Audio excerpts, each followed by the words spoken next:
po. Good morning. Good morning, sir. Magandang umaga po. Ako po si Diwata. Ang napakaganda ngayong umaga. Naka-smile talaga ako dahil may na-receive akong blessing galing daw sa'yo. Ano? Galing kay Vice Ganda?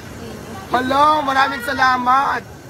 Ayan, pinadalaan ako ni Vice Ganda ng ng upuan, mga branyo, at saka yung lamisa. Ay, sir, tatanong ko lang, sir, kasama po ba? Ay, may tent pa? Ay, saka tent, maraming tent, 3 yata. At saka, tatanong ko lang, sir, kasama po ba yung van? ay, Diyos ko, akala ko ba naman kasama yung van? Pero maraming salamat kamo, sir, ha? Maraming salamat. Alam mo ba, sa Vice Ganda, idol ko talaga yan noon pa. Sayang, hindi kami nagkita. Pero sa bagay, sa pamagkita sa Vegas na pupuntahan ko, gusto ko mag-content kami para sikat din ako. Para maraming views sa mga vlog ko. Maraming salamat. Sabihin mo na lang kay Vice Ganda na pinapaabot ko kamo. Maraming salamat sa napakagandang business na galing sa kanya. So, na-appreciate ko po ito lahat. At saka yun lang, maraming salamat and God bless po sa ating lahat.